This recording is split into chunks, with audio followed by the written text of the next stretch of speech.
Everyone focused on J. Cole's apology, like that was the most damage he could do to his reputation. To me, I share the words he said to me. If you refuse to shoot the gun, don't mean the gun ain't deadly. I guess in that metaphor, that's debatable.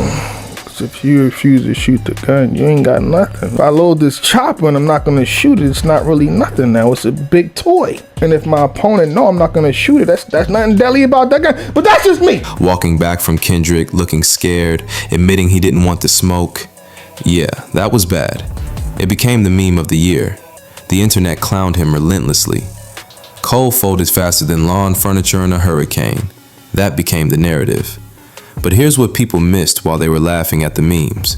The apology, as embarrassing as it was, at least had a kernel of authenticity to it. Cole stood on stage at Dreamville Fest, vulnerable, and admitted he felt conflicted.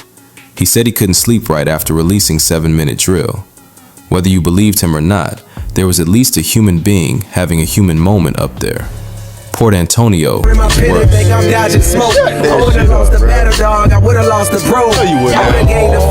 Oh, you wouldn't have. He ain't keeping it a stack, bro. You're not keeping it a one. You're not keeping it a hundo, bro. You're not Much keeping it a worse.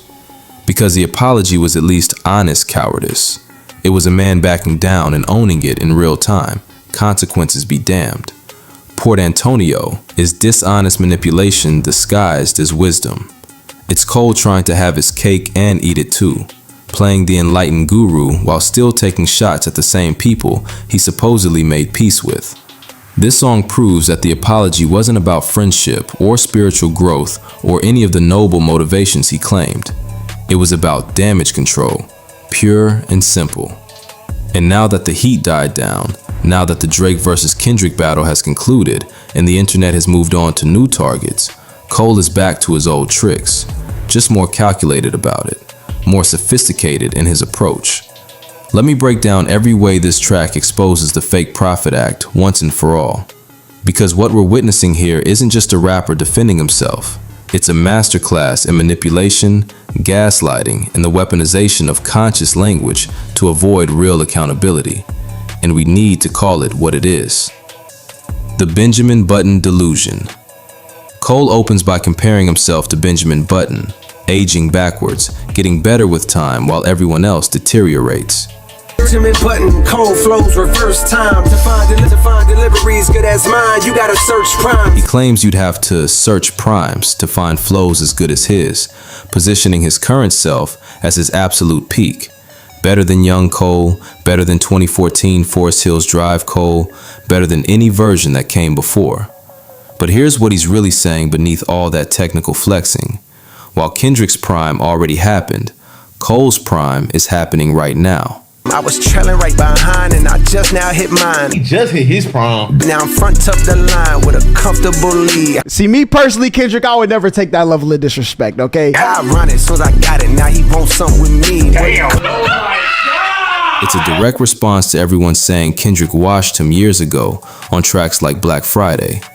It's Cole rewriting the timeline to make himself the protagonist in a story where he's been playing second fiddle for a decade. Think about how fundamentally backwards this is. Cole is 40 years old, talking about retirement in interviews, dropping hints about this being his final chapter, and still trying to convince people his best work is ahead of him. He's out here claiming he's improving while simultaneously preparing his exit strategy. Which is it, Cole? Are you ascending to new heights or preparing for the sunset? Meanwhile, Kendrick just dropped Not Like Us, the biggest diss song in rap history that broke every streaming record in existence, became a cultural phenomenon, got performed at the Super Bowl halftime show, and essentially ended Drake's untouchable run. That's what a prime actually looks like. That's what cultural dominance actually sounds like. Cole's claiming Benjamin Button status while Kendrick is out here being Thanos with all the Infinity Stones. That's not confidence. That's delusion with a marketing budget and a thesaurus. And the search primes line is particularly revealing. He's trying to use mathematical language to make his superiority sound like objective fact rather than subjective opinion. You'd have to search through prime numbers to find someone with flows this good. Brother, we're not searching through abstract mathematical concepts. We're listening to your music and comparing it to your peers. And the comparison isn't landing in your favor. This is what insecurity sounds like when it has a high vocabulary. It's Cole doing what he always does, using intellectual language to dress up emotional wounds. The maturity myth. Cole spends the entire second section talking about how much he's matured since his early career, how he's learned you can't please everyone, how he's seeking peace for his public opinion. He frames this whole journey as spiritual growth, as if he's ascended to some higher plane of consciousness that the rest of us peasants can't comprehend. But if you've really matured past caring what people think, why are you making an entire song responding to what people think about your apology? If you've really grown beyond the need for approval, why are you name-dropping Lil Durk to show you still have street credibility? Why are you flexing about your pen game and claiming nobody raps this incredibly? Find a nigga out that's rapping this incredibly. That's debatable. Why are you spending 6 minutes of airtime explaining your thought process and justifying your decisions? Real maturity doesn't need to announce itself. People who have genuinely evolved don't need to keep reminding you they've evolved. When you're truly at peace with a decision, you don't spend months creating music to explain it. This isn't maturity. It's the same ego, just dressed up in therapy speak. It's the same insecurity, just wearing a meditation robe instead of a battle vest. And let's talk about the cursed mind line for a second. Cole frames his overthinking and anxiety as some kind of cross to bear, like he's burdened with thoughts too deep for the average person to understand. But what he's actually describing is just regular anxiety, the kind millions of people deal with every day without turning it into a personality trait. He's trying to make his mental health struggles sound like evidence of his depth and complexity, when really it's just evidence that he's human. And there's nothing wrong with being human and struggling with anxiety, but don't package it as spiritual superiority. That's manipulative. The maturity he's claiming would mean accepting the consequences of his actions without needing to reframe the narrative. Real maturity would be saying, I made a choice, people responded how they responded, and I'm moving forward, without spending an entire album cycle trying to change how people remember what happened. Instead, he's doing the opposite. He's obsessively managing his image while claiming to be beyond image management. That's not growth, that's just better PR. The Durk contradiction. Speaking of Lil Durk, Cole says he's smirking at people trying to besmirch his name, like he's unbothered by the disrespect, like he's above the noise, like their words can't penetrate his enlightened consciousness. But this entire verse is him obsessively responding to people disrespecting his name. The apology backlash, the dodging smoke accusations, the claims that he got stripped of his spot in the Big Three conversation.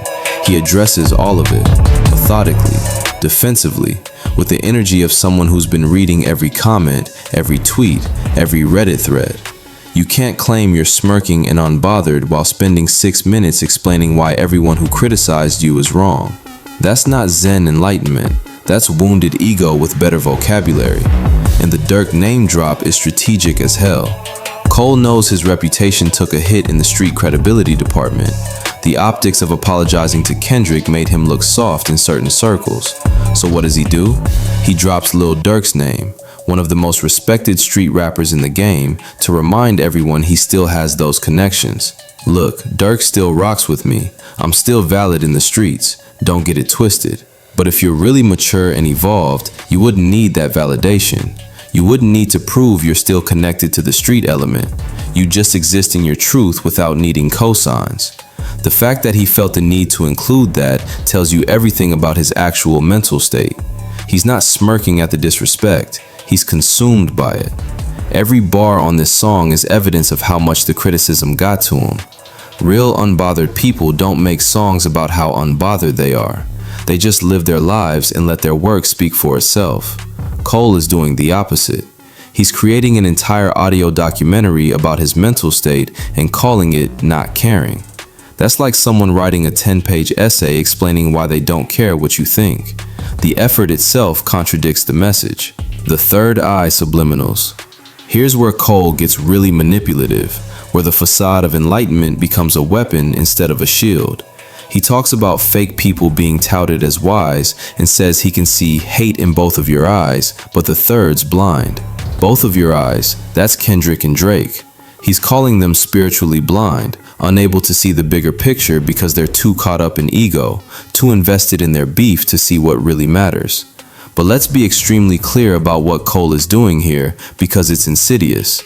He's positioning himself as the enlightened one who saw the violence coming and stepped back like some kind of hip-hop prophet, while painting Kendrick and Drake as spiritually inferior for continuing their battle.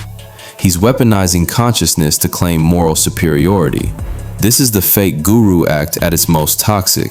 He's not just claiming moral superiority, he's using their commitment to actual competition as evidence of their spiritual failure. The fake get told it is wise.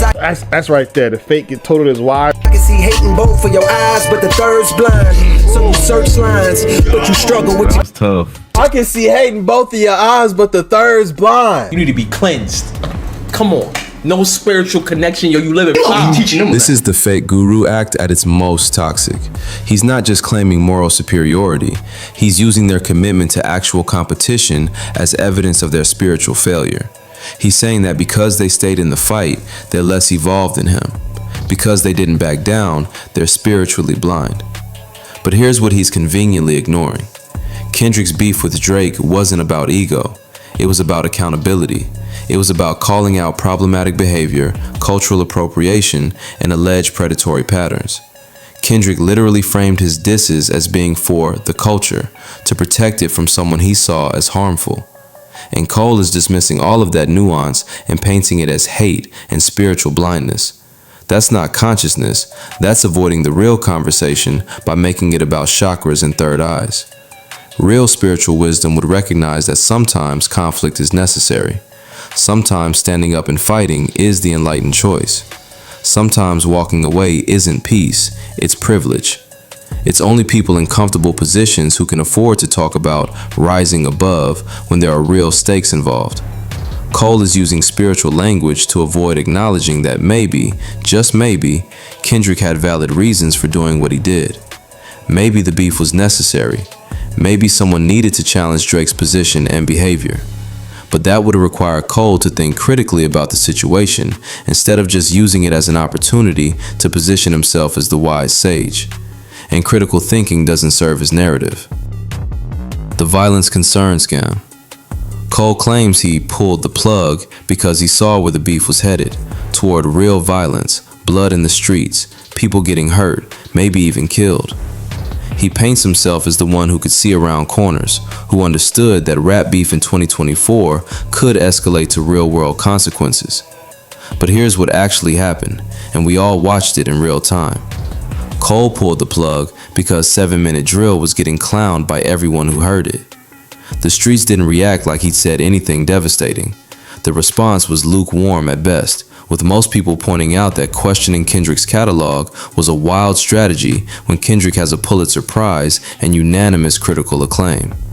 The song dropped, people listened, and the general consensus was, that's it?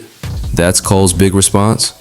There were no quotables, no viral moments, nothing that made people go, oh shit, Cole came with it.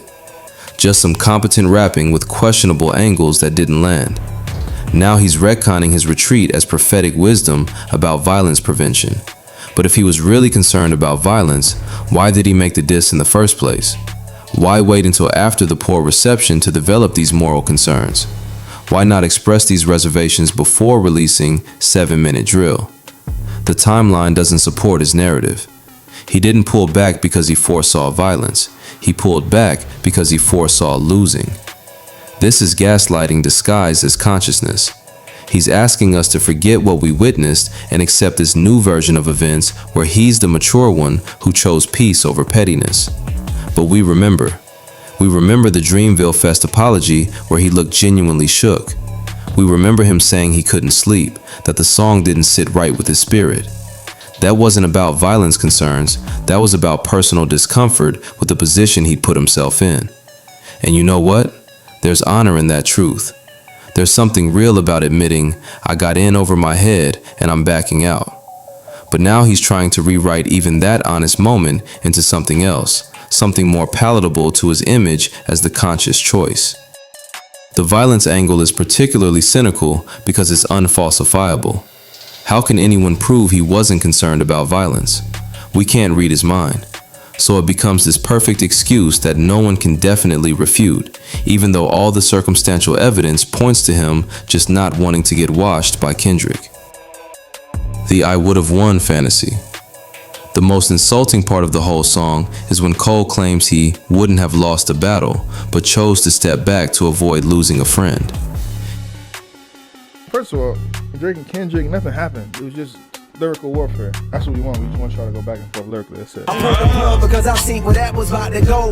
They wanted blood, they wanted clicks to make their pockets grow. They see this fire. Shut up, Cole. You know that we're not making nothing on this shit. Join Patreon, bitch. I'm reacting regardless. You might claim this shit. I'm good.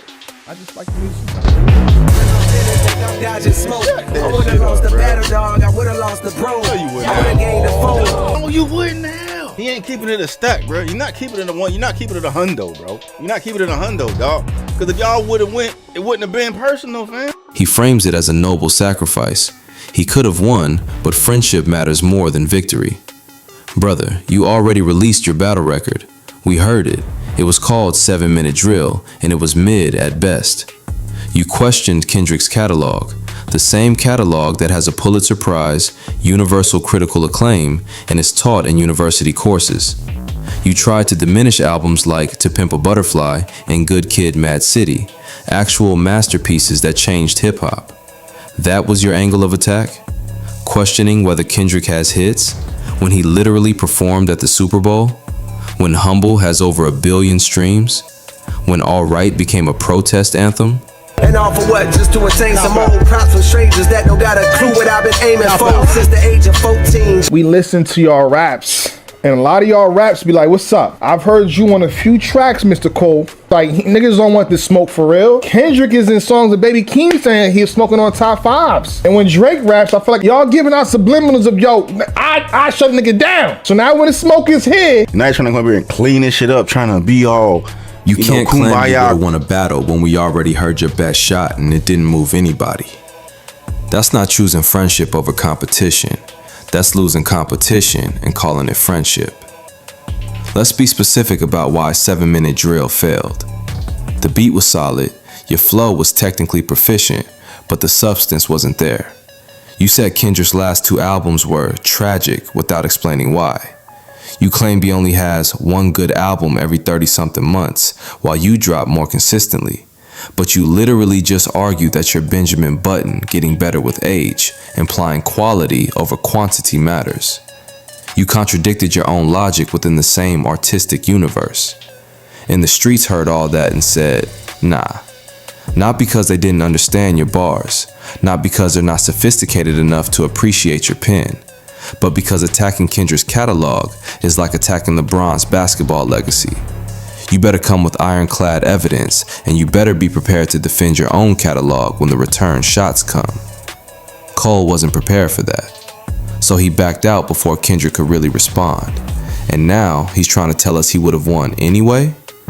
That's like forfeiting a chess match and then claiming you had checkmate in 3 moves. Maybe you did, maybe you didn't, but we'll never know because you quit. The would've won claim is unfalsifiable by design. It's the perfect ego protection. I definitely would have beaten him, but I chose not to, so you can't prove me wrong. It's having your cake and eating it too. But we're not stupid. We can see through this. If you really thought you could win, you would have kept going. Winners don't forfeit. Champions don't back down when they have the advantage. The algorithm excuse. Cole spends multiple bars talking about not wanting to pay bots or engage in social media warfare for favorable memes. The man is no king if that means I gotta dig up dirt and pay the whole team of algorithm bot niggas just to sway the whole thing on social media. Hold on. What the other 2 niggas doing? The whole narrative was Drake was out here paying people to get information on Kendrick. She said niggas is buying shit.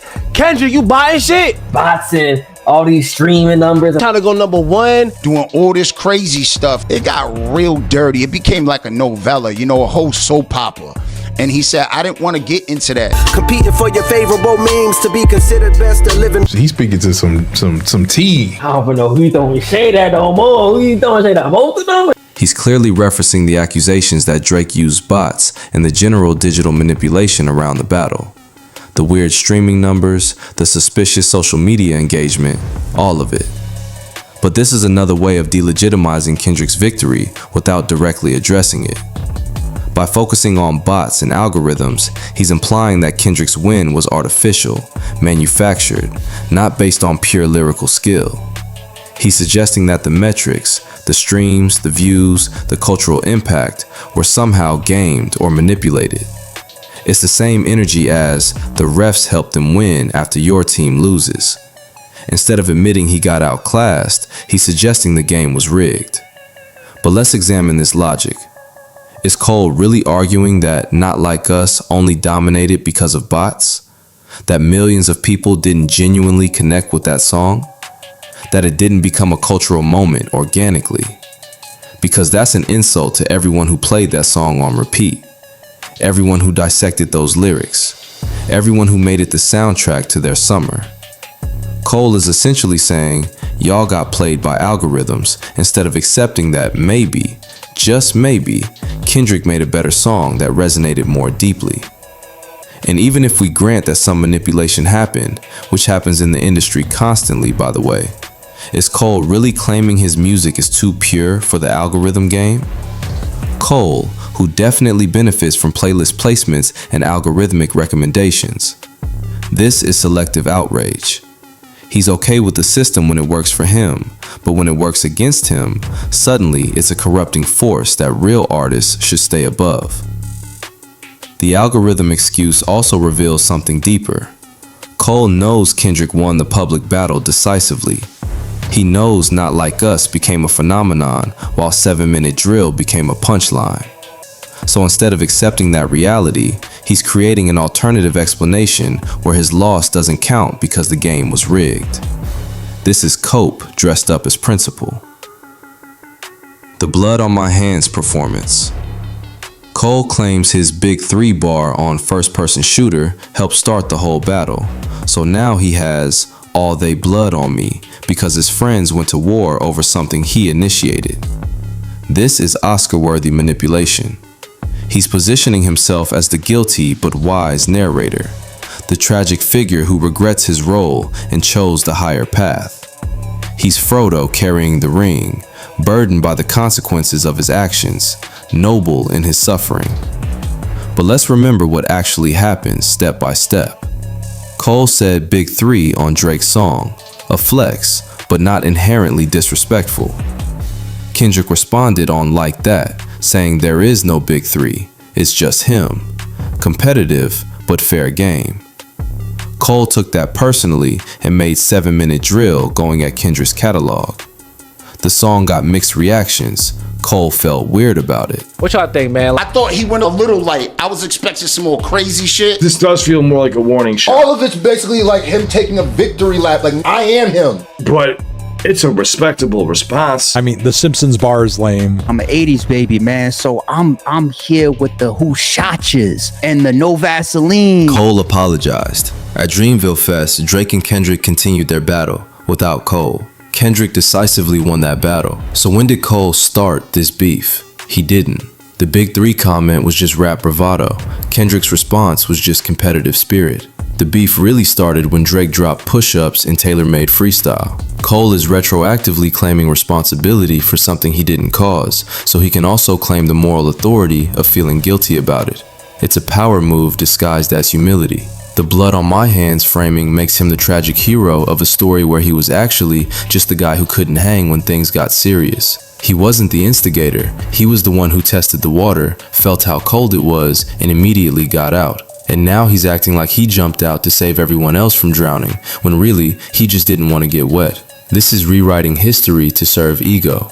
Cole wants to be central to the story, either as the winner or as the wise one who chose not to play, because being irrelevant is worse than being defeated. Being forgotten is worse than being wrong. So he's inserting himself into the narrative as the guilty catalyst who started it all, because at least that makes him important. At least that makes his apology meaningful. If he admits he was just a side character who got scared and backed out, then his whole journey becomes meaningless. This is narrative control at its finest, and we should see it for what it is. The Drake Loyalty Theater. The most revealing part of the whole song is when Cole explicitly shouts out Drake. Drake, you'll always be my nigga, while never mentioning Kendrick by name in the positive sections. They stripped me on my spot and now I'm finally free, my nigga. They say I'm picking sides, they don't you lie on me, my nigga. Let's start another war. J. Cole is the dude who, when two dudes fighting and he break it up and he end up getting hit. And that's exactly what. That's exactly a good what analogy, Josh. Hey Drake, you'll always be my nigga. I ain't ashamed to say you did a lot for me, my nigga.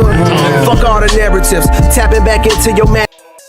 He's clearly picking a side while claiming he's not picking sides. He's showing loyalty to Drake while maintaining plausible deniability about still having issues with Kendrick. But if he really didn't want to start another war, why make a song with subliminal shots at Kendrick throughout? Why claim spiritual superiority over both of them while explicitly showing love to only one? Why make it clear where your allegiance lies while pretending to be neutral? This isn't neutrality, it's calculated politics disguised as friendship. Let's think about what this loyalty actually means. Drake just lost a highly public battle where serious allegations were made against him, where his character, his authenticity, and his behavior were all called into question. And Cole's response is to publicly declare loyalty without any nuance, without acknowledging any of the legitimate criticisms Kendrick raised. That's not friendship, that's tribalism.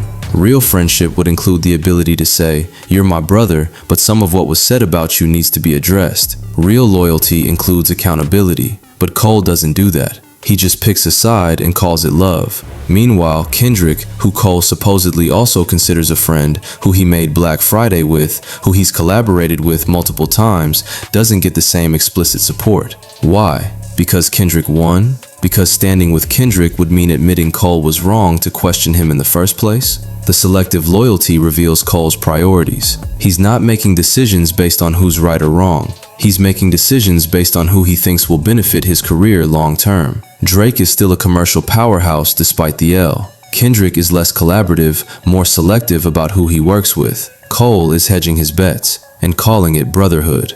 The Messiah Complex finale. Cole ends the song talking about how rap should be about reaching minds, keeping hearts, helping people cope with rough times. He positions himself and Drake as healers, as spiritual servants to the people, as artists who understand the real purpose of this art form. Pen is what's imperative, reminding these folks why we do it. This nigga giving a fucking pep talk. God damn it. God damn it, Cole. He's the best of both. Not for beefing, it's for speaking our thoughts, pushing ourselves, reaching the charts. He's the mature of all three. This nigga said, bro, I ain't choosing those sides. I ain't about to dish you. Like, you still, my bro, you've done a lot for my career. I don't give a fuck what anybody else talking about. I can respect it, bro. Because best believe there's a lot of niggas that definitely switched up. For sure. Reaching your minds, keeping your hearts, creeping up, find emotions to touch. How can y'all niggas hate Cole, dog? I don't understand. You weirdo. All you niggas that don't like Cole, how? Nigga, how? What the hell is this nigga apologizing for? Man, I'm gone, bro. Cole, you disappointed me with this one, bro. This is coming from a guy who just spent 6 minutes taking subliminal shots while claiming to be above the pettiness. He's literally doing the thing he says rap shouldn't be about while preaching about what rap should be about. That's not spiritual leadership, it's spiritual bypassing, using consciousness talk to avoid accountability for calculated moves. Real talk, who made rap about reaching minds and keeping hearts their mission? Kendrick. His whole artistic project has been about exploring Black trauma, mental health, systemic oppression, and personal growth. To Pimp a Butterfly is literally an album-length meditation on surviving success while staying connected to your community. Cole is describing Kendrick's artistic mission while positioning himself as the one who truly understands it. That's wild. And the idea that Drake is focused on helping people cope with rough times? Drake makes great music, but it's not primarily about healing or consciousness. It's about vibes, relationships, flexing, and feelings. There's value in that, but let's not pretend it's the same. Don't pop back up and say, if I would've, I could've, but then I would've lost. Nigga, no.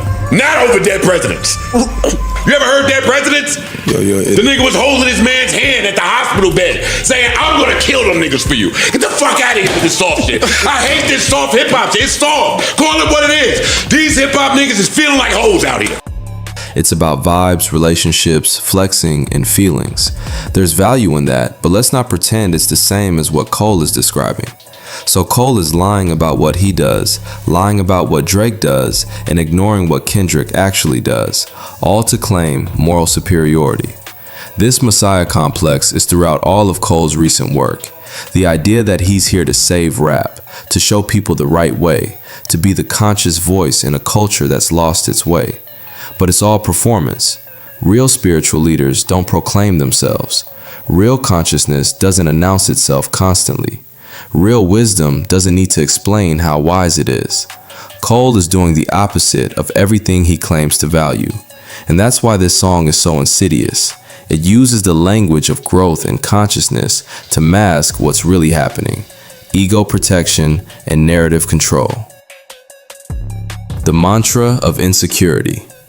The chorus, "Y'all ain't stopping me," repeated over and over, is supposed to sound like confidence, like affirmation. I'm sending love cause we ain't prime and shit. Man, fuck this. Y'all niggas ain't stopping me. Y'all niggas ain't stopping me. Man, fuck this.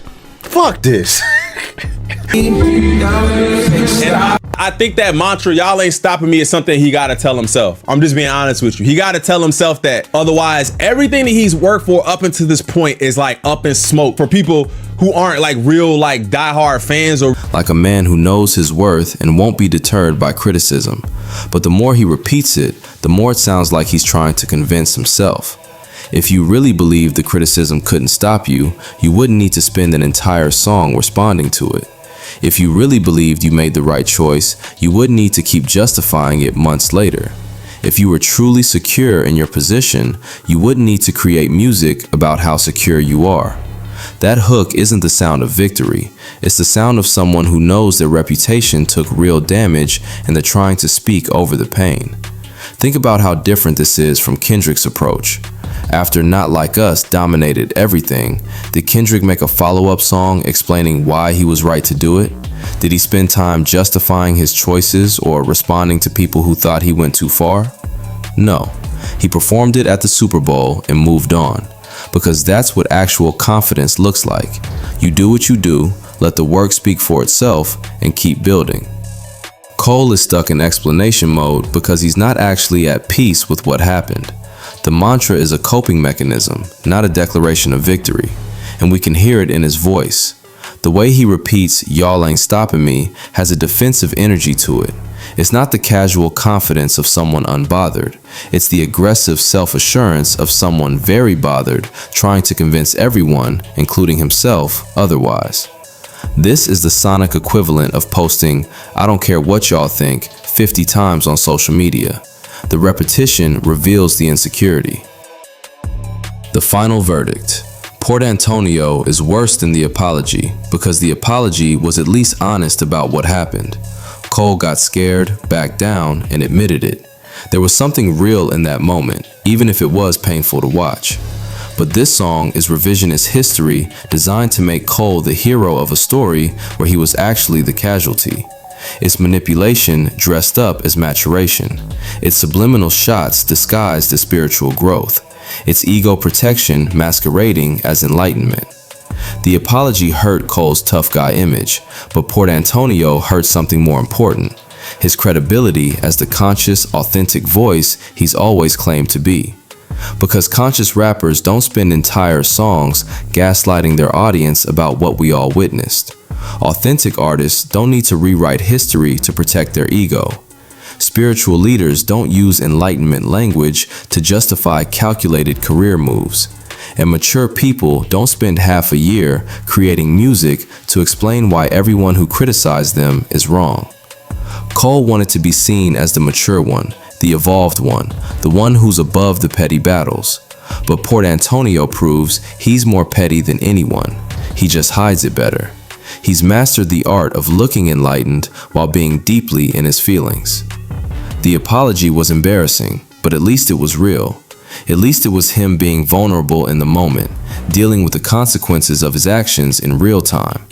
This is just more performance art from hip-hop's greatest con man, and it's time we stop falling for it. Because here's what really bothers me about all this. Cole has real talent. He can rap his ass off. He can make meaningful music when he wants to. But instead of doing that, He's spending his energy on image management and narrative control. Instead of just making great music and letting it speak for itself, he's creating elaborate justifications for his choices. Instead of growing from this experience and moving forward, he's stuck in the past trying to rewrite it. That's not the behavior of someone at peace. That's not the energy of someone. I'm conflicted as hell because this shit sounds so hard. But fuck this, bruh.